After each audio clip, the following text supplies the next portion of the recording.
Jimmy, thank you very much for your time to Africa Media Australia. Thank you, Clyde. I'll start with a simple question, Jimmy. Please introduce yourself to our audiences. Okay, my name is Jimmy Moorcross. I'm a Melbourne lawyer. I've been practicing now for close to 10 years, actually now over 10 years. I'm running a law firm that's also international. So I'm a partner in this firm. We have about 32 staff. And we have offices in China as well as in the Middle East and a small office in Sydney, and this is our main headquarters here in Melbourne. We practice in all kinds of law, mainly in immigration, commercial. We do some family law. We also deal with some intellectual property, and we consult on business matters as well. We work on a number of matters in China, as well as we also work closely with the African community and other communities here in Australia. We have a staff that are quite multilingual and culturally diverse. They speak different languages and they can communicate to a lot of our clients from different regions and different countries. And how's business going for you, Jimmy? Our business is very good. So our firm was awarded the Immigration Law Firm of the Year of 2013-14, and we just heard that we also won it for 2015 as well. So we have a very strong reputation in the immigration area.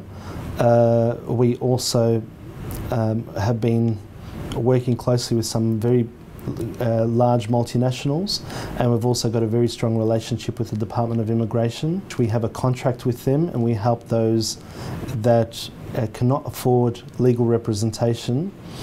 We get reimbursed by the government, especially those that are in community, people that are most vulnerable in society. Now, we understand you won the Immigration Awards 3 times now in a row, and that suggests that you're doing some pretty good work out there. Can you tell us about the secret of your success? We're very thorough, and we're also a very honest firm, and we pride on the quality of our work.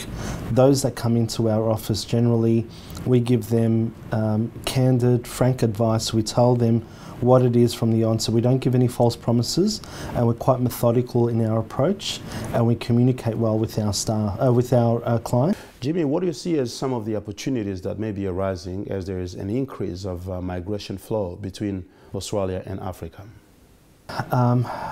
There are great opportunities in the whole the African diaspora, especially those here in the community, to educate the Australian government and Australian officials on what the Africans can provide to Australian society, and in terms of the quality of work, the quality of culture.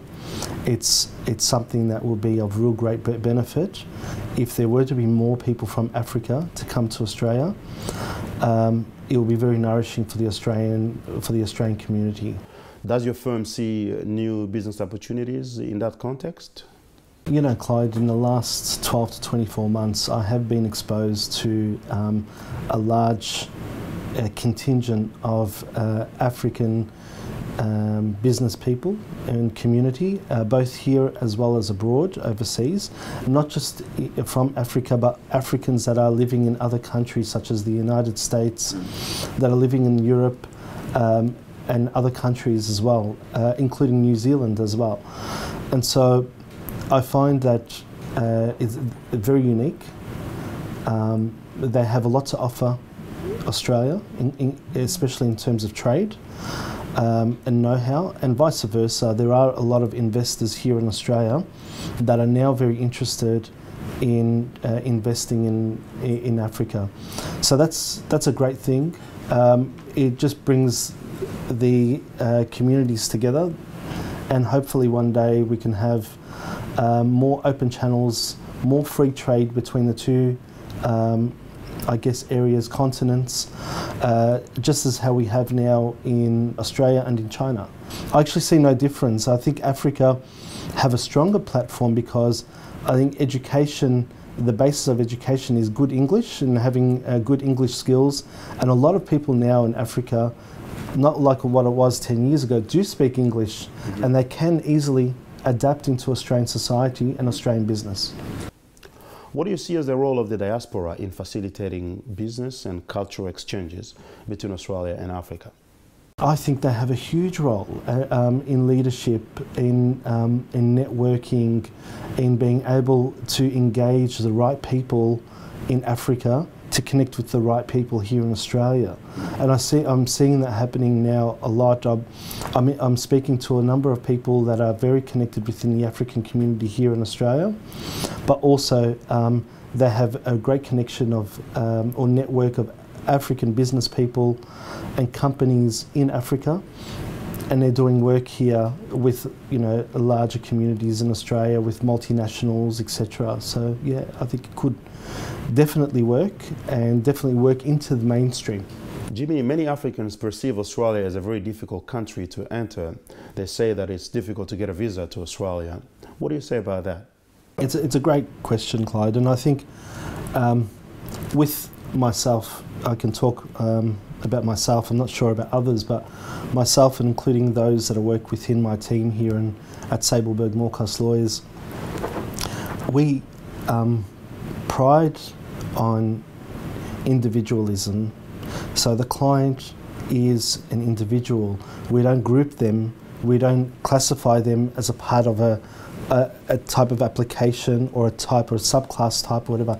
Every person have their own story, and so based on that, we prepare a plan for them. All right. So if, let's say, we think that they could potentially apply for a particular visa and they fall short of an area of a requirement, we work with them to fulfil these requirements or this requirement, so that in the future they can apply and be granted. Immigration are not people. There's a misconception out there that the Department of Immigration are ruthless, they're bad people. They're not. They're methodical. As long as you tick all the boxes, you get the visa. It's simple as that. People think that there's discretion being played in the background. It's not like that. I think especially those that are professionals and that are in business and they want to apply under these subclasses, you would only put in an application if you would, you have a very strong business case to put before the Department of Immigration.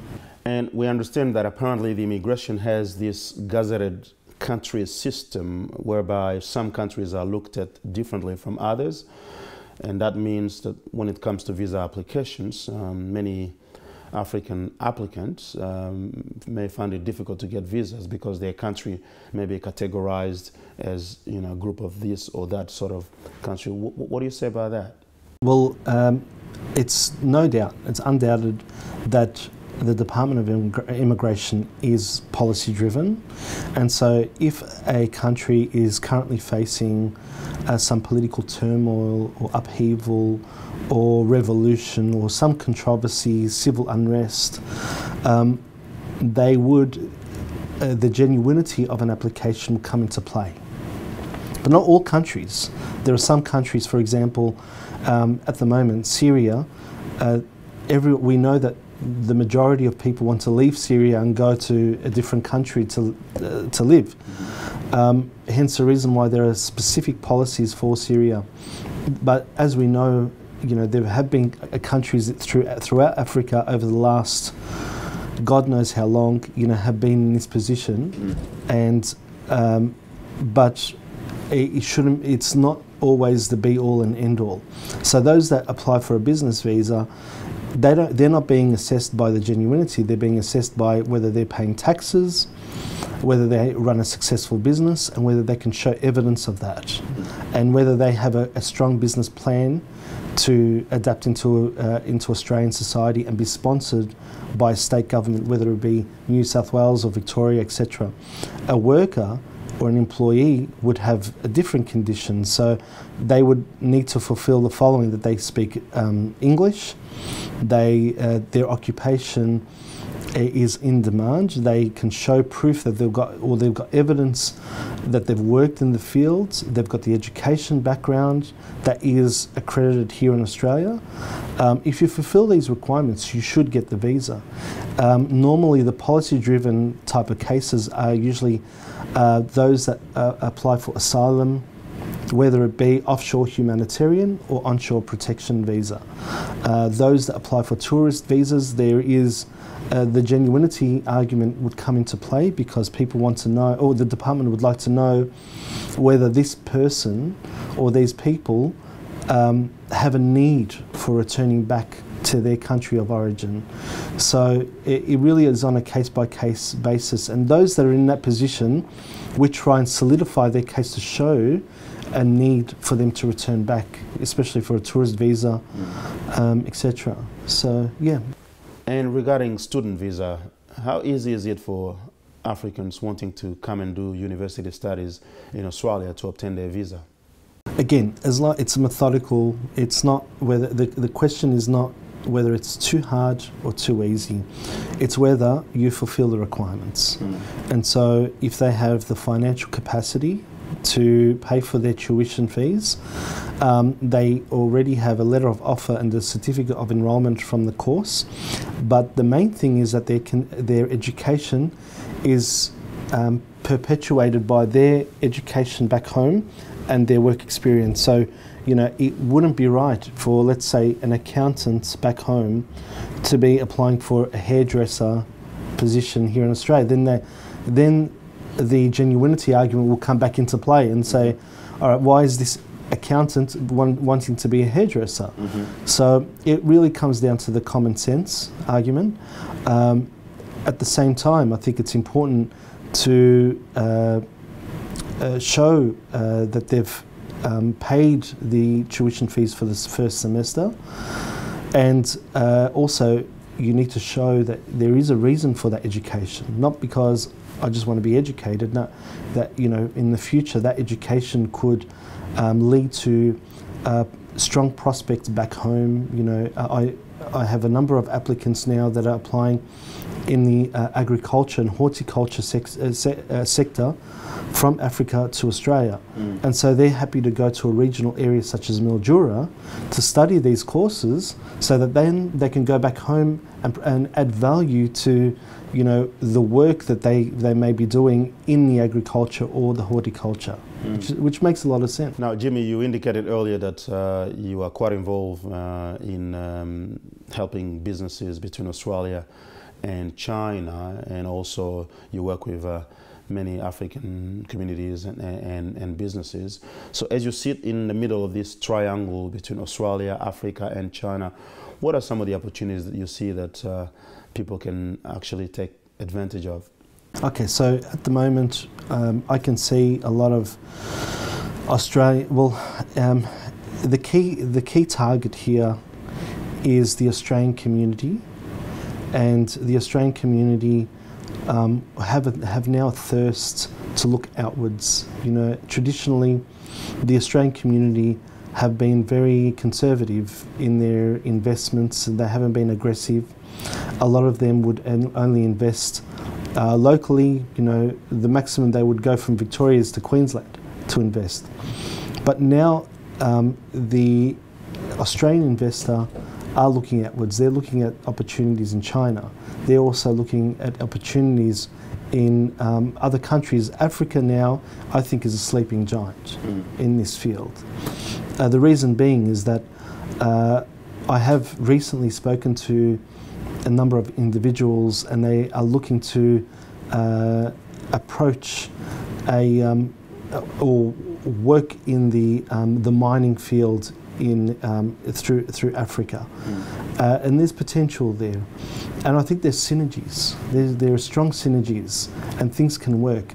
The only concern that I've seen from a lot of Australian investors is the political instability of some of the countries, not all of the countries, but some of the countries. If that can be resolved, then I think there will be an open channel. That's one aspect of it. Another aspect I implore, or I seek for those that are dealing in business in Africa and dealing in business in traditional countries such as Europe, through Europe, or in Asia, to look into Australia as well, because the land here is great. It's rich. It's there's so many opportunities as well. So immigration to Australia, to even come on short stay business visas for 3 months and explore their opportunities, there could be a lot of connection there, a lot of networking. But like I said to you, the African community that are here in Australia have a big part to play, and they need to connect the world and connect to the African business people with notable Australian business people together in order to create some good work. And what would you advise members of the African diaspora in terms of taking advantage of the opportunities that are arising as there's more economic activity between Australia, Africa and China? I think it's important that they do good networking. And what I mean by networking, get themselves out there. I know that the African community here in Australia are very good at their work. They're very honest, they're very diligent, they're very hardworking. But a lot of them are within their own space. I think it's important that they look outwards, outside the square. And I always, advise my staff here, always look outside the square, attend events, attend networking sessions, conferences, summits, etc., so that they can engage. And I think engaging is very important, because you just never know. If someone may turn around and say, I'm looking for, I have a milk powder company, you may have someone on the other side that is seeking for milk powder or baby formula. You just never know. That's just a small example, and this is something that we've worked on in the past, with particular clients. So it's just getting themselves out there and networking with the right people. And when you say networking, do you mean that people should join the local chamber of commerce or professional body, or what exactly do you mean? I think I've got to be realistic. So let's say if there's an engineer, they've got to work within their circles of their engineering circles, and that there are organisations through Engineers Australia, etc. A lawyer will do the same thing, an accountant will do the same thing, people that are involved in small business. There are networking opportunities even through their local councils, local governments, but it's just getting themselves out there and waving the flag. The African flag is a unique flag that not many people see in Australian society. If they can wave that, you will get eyes, and people will go, oh, okay, who's this person? Because the majority that are out there are waving now the Chinese flag, they're waving, countries that, in the Indian flag, the countries that we are traditionally doing a lot of work with. And what's your last message to our audiences? My message would be a message of focus. It's, the potential is endless. There's great opportunities. It needs strategy. It needs strong leadership within the community. And what I can see now is that the community are galvanised, which is great. And I attended one of your functions, the award ceremony, which was such a, I think, a proud moment for AMA, but also a proud moment for the African diaspora here, that there are so many countries that can, that are within the continent that can celebrate achievements. And I think that needs to be continual, and that you celebrate the achievements and work together for the common goal. And the common goal is to fall into that mainstream. That way you'll have members of the Australian government, you'll have notable Australian entrepreneurs and consortiums, business people looking at your community, and power brokers, political power brokers, legal power brokers, looking at the African community as huge potential, because ultimately it's not just those that are in Africa that will benefit, but it will be the community here that benefits if you continue to work together. So that's, I think the start is there. I think you just need to work, together, long term, and with that common goal, and no doubt it will just grow in leaps and bounds. And Jimmy, how can your firm help young Africans who may have an interest in legal career? Is there anything your firm can do to assist them? Our firm is a very unique one, and we are open to different cultures and communities, and we do offer a clerkship, a 3-month clerkship. I personally have put it to the table within our office here and our management that I would love the opportunity to have someone within the African community to be trained within us, to be able to then go and represent the community on matters, legal matters, and also add value to the community if need be. So yes, we are definitely interested in offering a position to someone within the African community in the near future, and that could lead in the future to offices in Africa. We're actually quite a risk-taking firm. We're not your standard firm that is comfortable in its spot and just working on the clients, or the long-standing clients that we have. No, we're always looking outwards. We're always looking to grow. And so in the last 5 years, we've set up these offices around the world. And what's not to say that Africa is the next destination. Jimmy Morkos, thank you very much for your time to Africa Media Australia. We appreciate the time you've given to us to discuss these things about both your firm and the economic opportunities that are arising between Australia, Africa and China. We hope to have another opportunity to talk to you sometime soon. Again, thank you.